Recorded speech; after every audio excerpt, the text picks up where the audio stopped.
Assalamualaikum warahmatullahi wabarakatuh.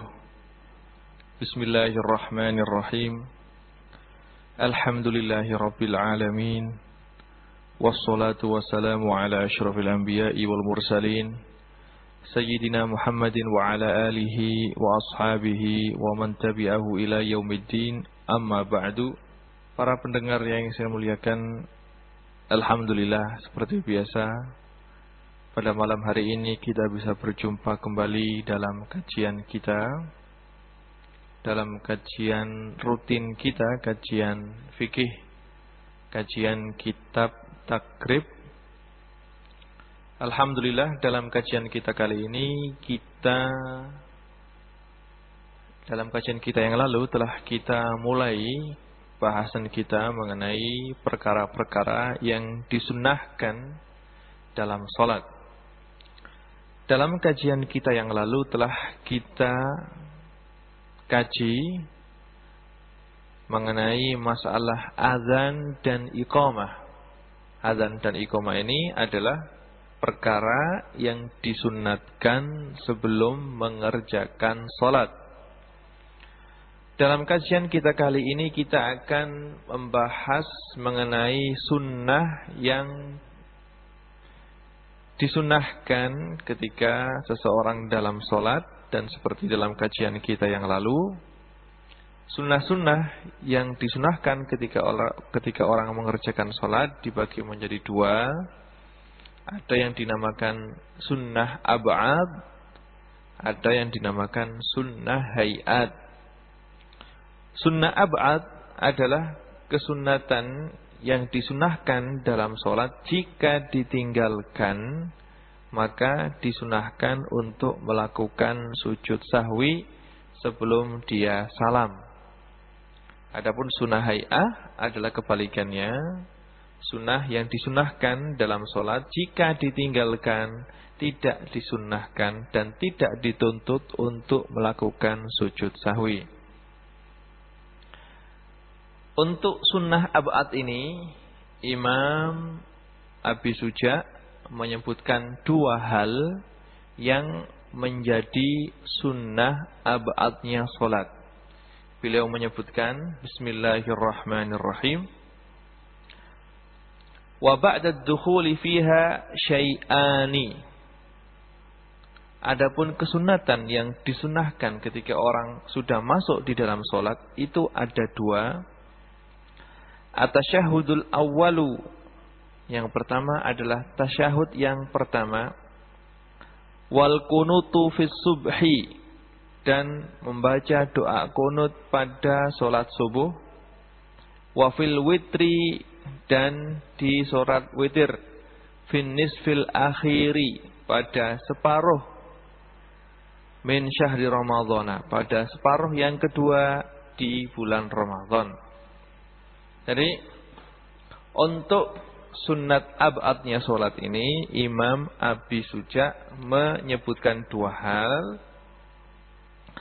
Hal yang pertama adalah tasyahud awal, tasyahud yang pertama. Adapun tasyahud yang kedua, seperti yang kita ketahui, tasyahud yang kedua adalah merupakan rukunnya sholat. Untuk tasyahud yang pertama adalah menjadi sunnah ab'adnya sholat. Tasyahud yang pertama ini dilakukan pada rakaat yang kedua setelah sujud yang kedua, di rakaat yang kedua, pada sholat yang 4 rakaat dan sholat 3 rakaat, pada sholat maghrib dan pada sholat isya, sholat asar dan sholat zuhur. Di sana ada tasyahud al-awwal. Di sana ada tasyahud al-awwal. Dan doa yang dibaca pada tasyahud ini adalah seperti doa yang dibaca pada tasyahud yang terakhir. Yaitu seperti yang saya sebutkan kemarin, yaitu doa at-tahiyyatu lillah. At-tahiyyatul mubarakatus salawatut thayyibatu lillah. Assalamu alayka ayyuhan nabiyyu wa rahmatullahi wa barakatuh. Assalamu alayna wa ala ibadillahis sholihin. Asyhadu an la ilaha illallah wa asyhadu anna Muhammadar Rasulullah. Doa ini adalah disunatkan untuk kita baca di tasyahud yang pertama. Ya, dimaksud dengan tasyahud yang membaca doa ini dan duduknya itu sendiri adalah juga merupakan sunnah hayat. Sunnah hayat.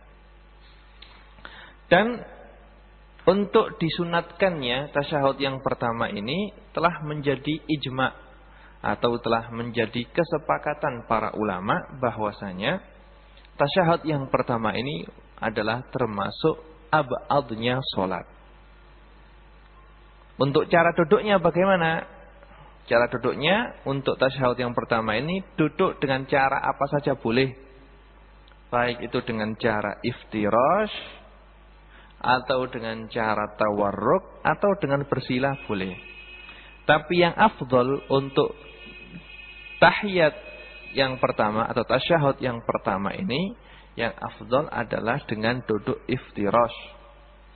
Sebagaimana yang diajarkan oleh Rasulullah sallallahu alaihi wasallam kepada seorang sahabatnya yang tidak mengerti cara salat, atau dalam istilah ulama fikih adalah musi'us shalah, hadis musi'us shalah yang diriwayatkan oleh Imam Abu Dawud. Di sana Rasulullah sallallahu alaihi wasallam bersabda atau bertutur kepada sahabatnya ini, "Fa idza jalasta fi wasatis sholati fatma'inna waftarish fakhidakal yusra summa tasyahhad." Yang artinya, jika kamu duduk di tengah-tengah salat, maka maksudnya duduk di tasyahud yang pertama, maka itma'in, maka duduklah dengan tenang, dengan tumakninah. Waftarish fakhidakal yusra, dan duduklah dengan cara iftirash. Summa tasyahhad, kemudian bacalah doa tasyahud. Doa tasyahud yang telah saya sebutkan tadi, yaitu at-tahiyyatul mubarakatus salawatut thayyibatu lillah. Assalamu alayka ayyuhan nabiyyu wa rahmatullahi wa barakatuh. Assalamu alayna wa ala ibadillahis sholihin. Asyhadu an la ilaha illallah wa asyhadu anna Muhammadar Rasulullah. Ini adalah hadis atau hal yang diajarkan oleh Rasulullah sallallahu alaihi wasallam kepada seorang sahabatnya yang tidak begitu ngerti untuk melakukan salat. Dan hal ini telah menjadi kesepakatan para ulama bahwasanya tasyahud yang pertama atau tahiyat yang pertama hukumnya adalah sunnah dan merupakan salah satu abadnya sholat. Merupakan salah satu sunnah abadnya sholat. Dan abad ini atau tasyahud ini hukumnya tidak wajib, cuma sekedar sunnah saja. Cuma sekedar sunnah saja, sunnah abad, tapi sunnah abad. Yang mana bila ditinggalkan dituntut untuk mengerjakan sujud sahwi. Dalil yang menyatakan bahwasanya tasyahud yang pertama atau tahiyat pertama ini tidak wajib adalah sebuah hadis yang diriwayatkan oleh Imam Bukhari juga oleh Imam Muslim, bahwasanya Rasulullah sallallahu alaihi wasallam suatu ketika beliau salat zuhur, kemudian beliau lupa tidak melakukan tasyahud awal. Kemudian sebelum beliau salam, beliau mengerjakan sujud sahwi 2 kali. Ini adalah dalil yang dipakai oleh para ulama yang mengatakan bahwasanya tasyahud yang pertama ini bukan sebuah rukun. Seandainya rukun, maka Rasulullah Shallallahu Alaihi Wasallam tidak mungkin meninggalkannya, pasti akan kembali untuk mengerjakannya dan tidak akan bakal beliau menggantinya dengan sujud sahwi. Termasuk kesunatan lagi yang menjadi kesunatan kesunat abadnya sholat. Termasuk salah satu sunat abadnya sholat adalah membaca sholawat kepada Rasulullah sallallahu alaihi wasallam pada tasyahud yang pertama ini. Jadi pada tasyahud yang pertama ini disunatkan untuk membaca tasyahud, juga setelah membaca tasyahud disunatkan untuk membaca sholawat kepada Rasulullah sallallahu alaihi wasallam. Jadi setelah membaca at-tahiyyatul mubarakatuh sholawatu thayyibatul lillah, assalamu alayka ayyuhan nabiyyu wa rahmatullahi wa barakatuh, assalamu alayna wa ala ibadillahis sholihin, asyhadu an la ilaha illallah wa asyhadu anna muhammadar rasulullah, Allahumma salli ala sayyidina Muhammad. Ini adalah sholawat yang disunahkan ketika selesai membaca tasyahud awal. Dan untuk tasyahud awal ini, ulama Syafi'iyah mengatakan tidak disunatkan untuk membaca sholawat kepada Ali, juga tidak disunatkan untuk membaca sholawat kepada as-sahbi, para sahabat, karena tasyahud yang pertama ini adalah termasuk salah satu sunnah yang ringan, yang tidak boleh diperpanjang. Nah, juga duduk untuk tasyahud yang pertama ini juga terbilang duduk yang hukumnya menjadi abadnya sholat. Jadi dalam tasyahud yang pertama ini itu mencakup 3 hal yang menjadi sunnah abadnya sholat. Yang pertama membaca tasyahud, yang kedua membaca sholawat kepada Rasulullah, dan yang ketiga duduknya sendiri itu dihitung sebagai salah satu sunnah abadnya sholat. Kemudian untuk sunnah abad berikutnya yang nomor 4 adalah membaca sholawat kepada Ali, kepada keluarga Rasulullah sallallahu alaihi wasallam setelah membaca tasyahud yang terakhir. Kalau tasyahud yang terakhir hukumnya adalah rukun. Membaca sholawat kepada Rasulullah sallallahu alaihi wasallam pada tahiyat yang terakhir, tasyahud yang terakhir, setelah tasyahud yang terakhir hukumnya adalah rukun wajib. Tapi membaca sholawat kepada Ali, kepada keluarga Rasulullah sallallahu alaihi wasallam hukumnya adalah sunnah, menjadi salah satu sunnah abadnya sholat. Dan biasanya yang kita baca adalah sholawat Ibrahimiyah. Sholawat Ibrahimiyah ini di sana sudah disebutkan sholawat kepada Ali Muhammad. Karena sholawat Ibrahimiyah itu bunyinya adalah Allahumma sholli ala Sayyidina Muhammad wa ala ali Sayyidina Muhammad. Dan maka kata-kata wa ala ali Sayyidina Muhammad di sini adalah merupakan salat kepada keluarga Rasulullah, dan hukum mengucapkan wa ala ali di sini adalah merupakan sunnah abad, sunnah abad. Adapun salawat kepada Rasulullah Allahumma sholli ala Sayyidina Muhammad hukumnya adalah wajib. Ini adalah yang merupakan hal yang keempat yang menjadi sunnah abadnya sholat. Untuk sunnah abad berikutnya adalah membaca doa kunut. Membaca doa kunut, dan doa kunut ini tempatnya adalah ketika i'tidal. Ketika i'tidal di rakaat yang kedua dari sholat subuh. Jadi salat subuh rakaat kedua ketika i'tidal mau sujud setelah rukuk pada rakaat yang kedua, setelah bangun dari rukuk maka disunatkan untuk membaca doa kunut pada setiap hari di salat subuh. Juga disunatkan untuk membaca kunut pada salat witir. Pada salat witir di rakaat yang terakhir salat witir pada separuh kedua dari bulan Ramadan. Jadi malam ke-16, malam 17 sampai malam selesai Ramadannya untuk mengerjakan witir untuk yang mengerjakan witir pada rakaat yang terakhir disunatkan untuk membaca doa kunut.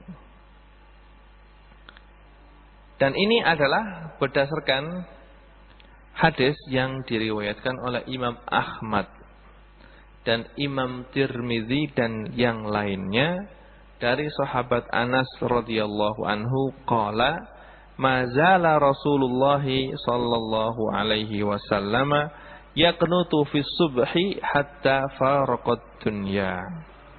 Yang punya Rasulullah sallallahu alaihi wasallam selalu mengerjakan dan membaca doa kunut sampai beliau meninggal dunia.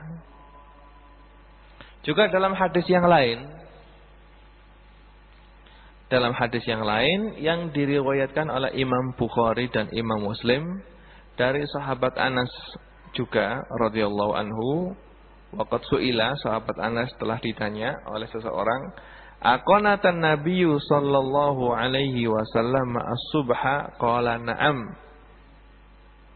Faqila lahu aqanata qabla ar-ruku'i, qala ba'da ar-ruku'i yasiran. Imam Bukhari dan Imam Muslim meriwayatkan bahwasanya sahabat Anas radhiyallahu anhu ditanya seseorang, orang tersebut bertanya, "Wahai Anas, apakah Rasulullah sallallahu alaihi wasallam melakukan doa kunut pada salat subuh?" Beliau mengatakan, "Iya." Terus tanya lagi, "Apakah Rasulullah itu kunutnya itu sebelum rukuk atau setelah rukuk ketika i'tidal?"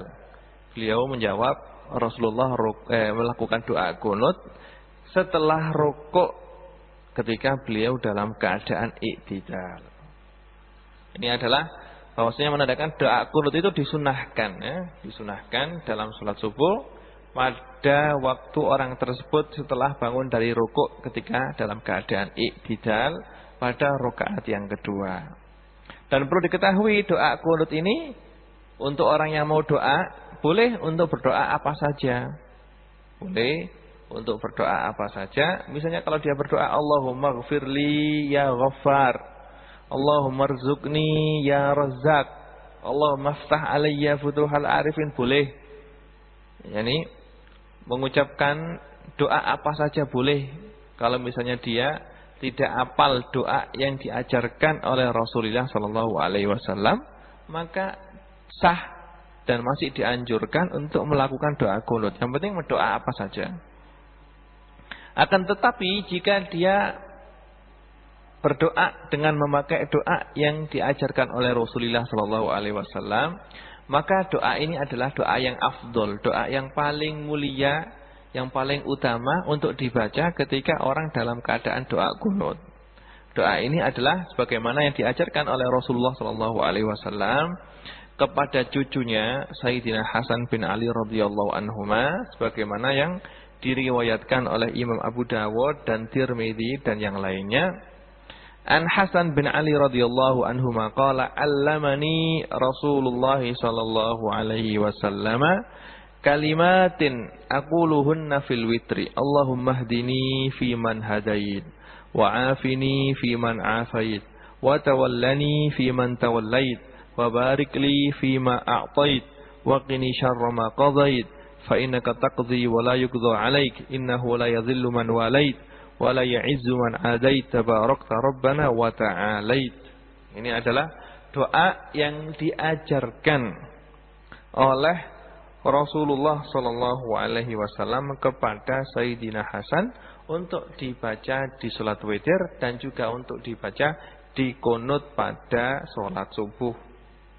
Dalam riwayat yang lain yang diriwayatkan oleh Imam Baihaqi, di sana ada tambahan, falakal hamdu ala ma qadait, astaghfiruka wa atubu ilaik. Jadi lengkapnya itu adalah Allahumma hdini fi man hadait, wa afini fi man afait, wa tawallani fi man tawallait, wa barik li fi ma a'tait, wa qini syarra ma qadait, fa innaka taqdi wa la yuqda 'alaik, wa innahu la yadhillu man walait wa la ya'izzu man adait, tabarakta rabbana wa ta'alaita, falakal hamdu ala ma qadait, astaghfiruka wa atubu ilaik. Ini adalah doa kunut yang diajarkan oleh Rasulullah sallallahu alaihi wasallam. Imam Tirmidzi mengatakan setelah meriwayatkan hadis ini, beliau berkata bahwasanya hadis ini adalah hadis yang paling baik, hadis hasan. Dan kita tidak mengetahui, saya tidak mengetahui hadis mengenai masalah kunut yang lebih baik dari hadis ini. Yang lebih baik dari hadis ini. Ini adalah lafaz daripada doa kunut.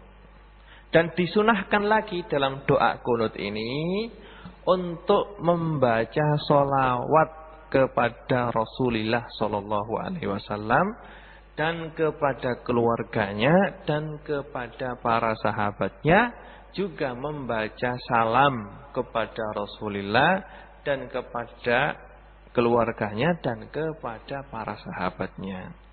Jadi doa kunut tadi itu hukumnya menjadi sunnah abad, juga membaca sholawat serta salam di sini juga menjadi salah satu abadnya sholat. Yang pertama adalah sholat, membaca sholawat kepada Rasulullah, terus membaca sholawat kepada keluarga beliau, terus kepada para sahabat, terus membaca salam kepada Rasulullah, terus kepada para ahli keluarga beliau, terus kepada para sahabat. Jadi gampangnya secara lengkap itu adalah begini.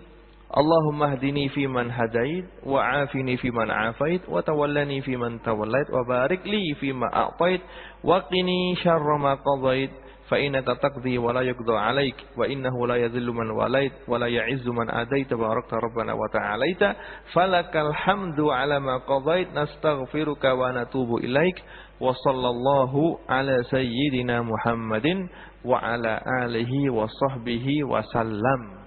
Ini adalah doa yang lengkap untuk kunut. Dan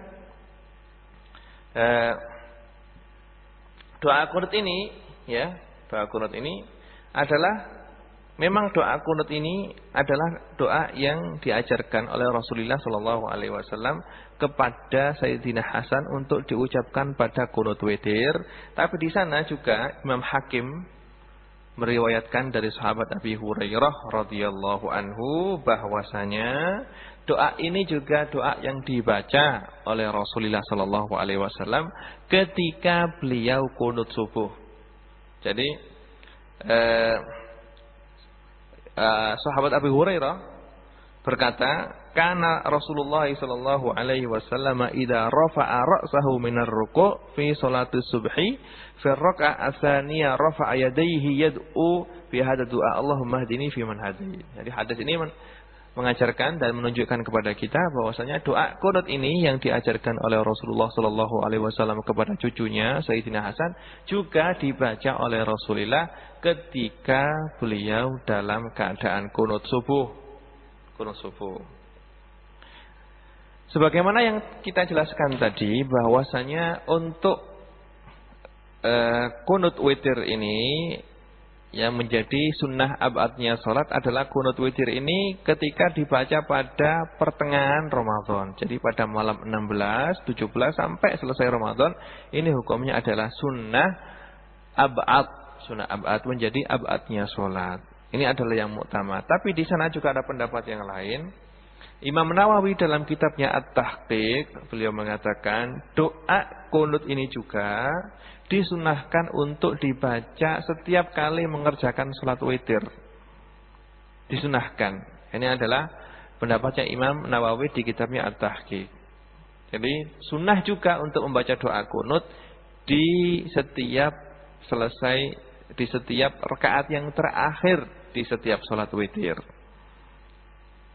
Ada lagi pendapat yang mengatakan doa kunut ini menjadi abadnya salat witir di semua Ramadan, mulai pertama Ramadan sampai akhir Ramadan. Cuma yang muktamad, pendapat yang kuat adalah menjadi abadnya salat pada salat witir untuk pertengahan kedua, mulai malam 16 sampai terakhir. Ini yang muktamad. Tapi untuk Imam Nawawi mengatakan sepanjang tahun boleh dibaca, sunnah untuk dibaca, dan ini adalah pendapat beliau di kitab beliau At-Tahqiq. Ketika melakukan doa kunut disunahkan untuk mengangkat tangan,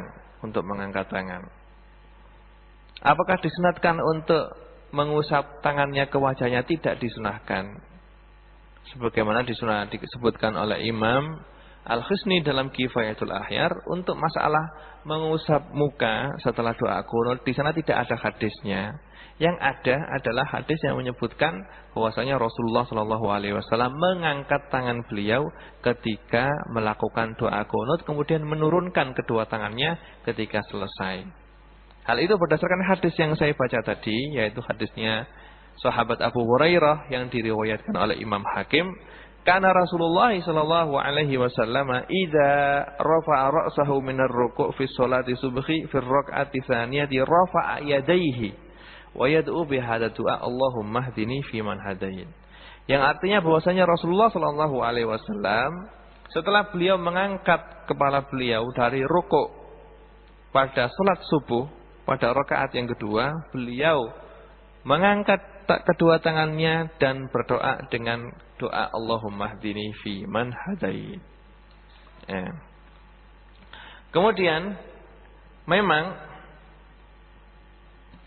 kalau orang tersebut sholatnya itu sholat sendiri, sholat sendirian, maka yang dibaca adalah dengan memakai sigat mufrad Allahumma hdini fi man hadait, wa afini fi man afait, wa tawallani fi man tawallait, wa barik li fi ma a'tait, wa qini syarra ma qadait, fa innaka taqdi wa la yuqda 'alaik, wa innahu la yadhillu man walait wa la ya'izzu man adaita barakta rabbana wa ta'alaita, falakal hamdu 'ala ma qadait, astaghfiruka wa atubu ilaik, wa sallallahu ala sayyidina Muhammadin wa ala alihi wa sahbihi wasallam. Tapi kalau orang tersebut doa menjadi imam, kalau dia menjadi imam, maka dia harus merubah doanya menjadi shihot jamak, menjadi shihot jamak. Karena kalau dia menjadi imam terus membaca doanya itu pakai shihot mufrad Allahumma hdini, maka hukumnya makruh. Hukumnya makruh. Maka dari itu kalau dia menjadi imam, maka yang dibaca adalah dengan membaca Allahumma hdina fi man hadait, wa afina fi man afait, wa tawallana fi man tawallait, wa barik lana fi ma a'tait, wa qina syarra ma qadait, fa innaka taqdi wa la yuqda 'alaik, wa innahu la yadhillu man walait wa la ya'izzu man adaita barakta rabbana wa ta'alaita, falakal hamdu 'ala ma qadait, nastaghfiruka wa natubu ilaik, wa sallallahu ala sayyidina Muhammadin wa ala alihi wa sahbihi wasallam. Pakai dengan domir na, bukan domir untuk diri sendiri. Jadi Allahumma hdina, bukan ihdini tapi ihdina. Jadi memang bagi orang yang doa, yang mana dia berdoa untuk orang banyak, diamini orang banyak, maka ketika doa dia harus menyertakan semua hadirin. Menyertakan semua hadirin. Maka kalau dia menjadi khatib, jangan kok membaca Allahumma ghafir dunubi wastur uyubi, jangan. Tapi membaca Allahumma ghafir dunubana. Ya Allah, ampunilah dosa-dosa kami. Wastur uyubana, dan tutuplah aib-aib kami. Kalau dia untuk dirinya sendiri, maka dia membaca Allahumma ghafirli dunubi, ya Allah, ampunilah dosa-dosaku.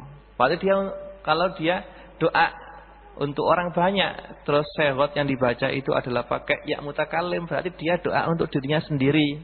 Tapi kalau dia doa itu untuk orang banyak, diamini orang banyak, kalau pakai dhamir jamak, maka dia doa untuk semua orang. Allahumma firlana, ya Allah ampunilah dosa-dosa kita. Ya Allah tutupilah aib-aib kita. Pakai dhamir jamak. Dan ini adalah sebagaimana dalam hadis yang diriwayatkan oleh, dalam hadis yang bunyinya la ya ummu abdun qauman, la ya ummu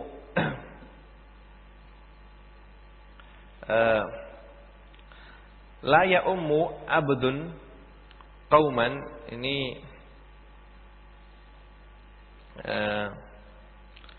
bunyinya la ya ummu abdun qauman fayakhussu nafsahu bida'watin dunahum fa in fa'ala faqad khanahum.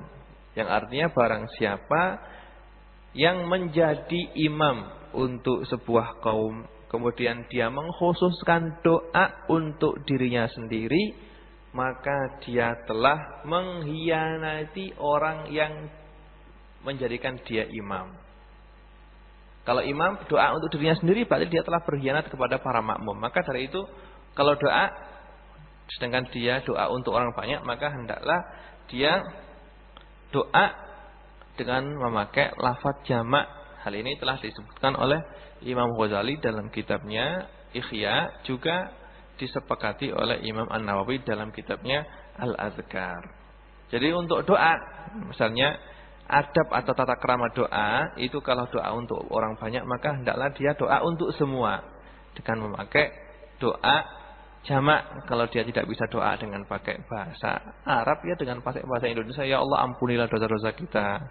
Janganlah ya Allah, ampunilah dosa-dosa kami, sedangkan dosa-dosa saya, sedangkan dia menjadi imam atau doanya diamini orang banyak, itu makruh, itu dimakruhkan sebagaimana disebutkan oleh Imam Ghazali. Ini adalah yang berhubungan dengan sunnah ab'ad sholat. Jadi sunnah ab'ad sholat itu sebagaimana yang saya sebutkan tadi, akan saya sebutkan dengan cepat. Yang pertama adalah tasyahud awal, tahiyat yang pertama. Dan tasyahud ini lafadznya adalah seperti lafadz tasyahud pada rukun sholat, yaitu ketika tasyahud awal itu membaca doa at-tahiyyatul mubarakatus shalawatu thayyibatu lillah, assalamu alayka ayuhan nabiyyu wa rahmatullahi wa barakatuh, assalamu alayna wa ala ibadillahi sholihin, asyhadu an la ilaha illallah wa asyhadu anna muhammadar rasulullah. Ini adalah yang pertama. Yang kedua, setelah itu dia disunatkan lagi untuk membaca salawat kepada Rasulullah dengan mengucapkan Allahumma shalli ala sayyidina Muhammad, untuk salat kepada ahli dan untuk salawat kepada sahbi, kepada keluarga dan kepada para sahabat dalam tasyahud yang pertama ini tidak disunahkan. Kemudian setelah itu yang berikutnya adalah membaca salawat kepada keluarga Rasulullah Shallallahu Alaihi Wasallam pada tasyahud yang terakhir. Setelah membaca tasyahud yang terakhir, kemudian membaca salawat Ibrahimiyah itu, untuk salat kepada Rasulullah, Allahumma sholli ala Muhammad, ini adalah hukumnya wajib. Tapi untuk salawat wa ala ali sayyidina Muhammad ini adalah termasuk salah satu abadnya salat, yaitu membaca salawat kepada keluarga Rasulullah sallallahu alaihi wasallam. Kemudian sunat abad yang berikutnya adalah membaca kunut, dan kunut ini disunahkan pada salat subuh dan juga kunut pada salat witir, pada bulan Ramadan, pada separuh yang terakhir pada tanggal 16, malam 16 sampai terakhir. Imam Nawawi dalam kitabnya Tahqiq disunahkan setiap tahun, di sepanjang tahun kalau melakukan salat witir disunatkan untuk membaca kunut. Pendapatnya Imam Nawawi, ada yang mengatakan kunut ini untuk salat witir dimulai dari awal Ramadan, tapi yang mu'tamad adalah dengan dimulai pada separuh yang terakhir, yaitu separuh yang kedua mulai tanggal malam 16 sampai yang terakhir. Ini adalah merupakan sunat abadnya sholat. Untuk bagian yang kedua yaitu sunnah hayatnya sholat. Sunnah hayatnya sholat ini sangat banyak sekali. Disebutkan oleh Imam Abi Suja, beliau mengatakan wa hayatuha khamsata asyara syai'an. Untuk sunnah hayatnya sholat ada 15 macam. Yang pertama, raf'ul yadaini inda takbiratil ihram. Yang pertama adalah mengangkat kedua tangan ketika takbiratul ihram. Dan cara mengangkat kedua tangan ini yaitu dengan mengangkat kedua tangannya, kedua telapak tangannya menghadap kiblat, dibuka, kedua jari jemarinya dibuka, tidak digenggamin tapi dibuka, diangkat sampai ke telinga, lurus dengan telinga, di atasnya bahu. Ini adalah cara yang dilakukan oleh Rasulullah Shallallahu Alaihi Wasallam, sebagaimana yang disebutkan oleh Imam Bukhari dan Imam Muslim dari sahabat Ibnu Umar radhiyallahu anhuma. Qala ra'aitu Nabiyya Shallallahu Alaihi Wasallam iftataha at-takbira fi sholati fa rafa'a yadayhi hina yukabbir hatta yaj'aluhuma hadwa mankibaihi. Wa idza kabbara lirruku' fa'ala mislahu wa idza qala sami Allahu liman hamida fa'ala mislahu wa qala rabbana walakal hamdu wa la yaf'alu dzalika hina yasjud wa la hina yarfa'u ra'sahu minas sujud. Sahabat Ibnu Umar meriwayatkan sebuah hadis bahwasanya dia telah melihat Rasulullah sallallahu alaihi wasallam ketika mulai salat beliau mengangkat kedua tangannya di atas bahu. Jadi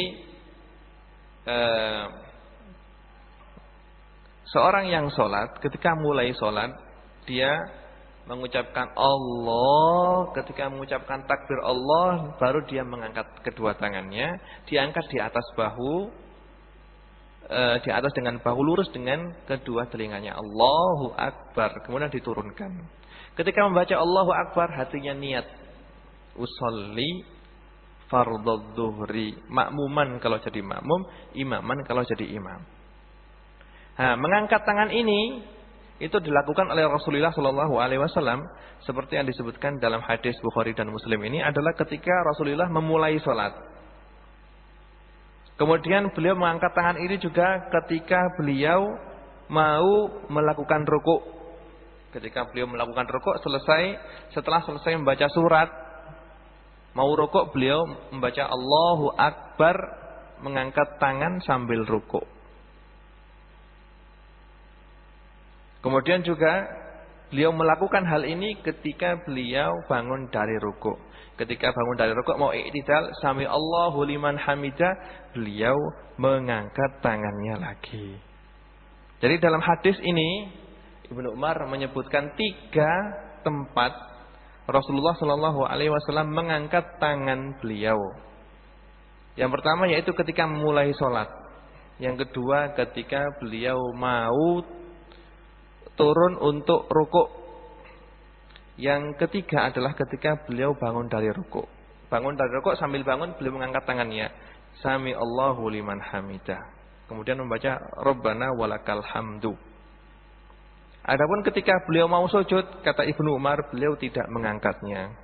Ini adalah 3 tempat yang mana bagi orang yang sholat disunahkan untuk mengangkat tangan. Tinggal 1 tempat lagi yang disunatkan untuk mengangkat tangan lagi, yaitu ketika bangun dari tasyahud yang pertama. Ketika bangun dari tasyahud yang pertama disunatkan untuk mengangkat tangan juga. Jadi ketika bangun dari tasyahud yang pertama, jadi ketika tasyahud terus bangun dari tasyahud untuk melakukan rakaat yang ketiga, Allahu Akbar, disunatkan untuk mengangkat tangan. Cara mengangkat tangan seperti yang disebutkan dalam hadis ini yaitu dengan mengangkat tangannya di atas kedua bahu, terus lurus dengan telinga, Kalau untuk takbiratul ihram, maka pertama kali kapan dia mengangkat? Ketika dia mulai berkata Allah, baru mengangkat tangan. Jadi mulainya mengangkat tangan itu bersamaan dengan memulainya takbir. Jadi mulainya mengangkat tangan di takbiratul ihram itu mulainya bersamaan dengan mulainya takbir. Terus juga hatinya ketika itu mulai untuk niat. Dan untuk cara-cara niat telah kita terangkan dalam kajian kita yang lalu. Kemudian setelah takbir, maka disunahkan untuk meletakkan tangan di dada, di antara pusar dan di bawah dada. Dan tangan kanan memegang tangan kiri. Tangan kanan memegang tangan kiri. Tangan kiri disunatkan. Jadi setelah mengangkat tangan untuk takbir, ketika menurunkan tangan, langsung tangan kiri ditaruh di antara pusar dan dada, di bawah dada pas, kemudian memegang tangan kanan, memegang tangan kiri tersebut. Ini disunahkan.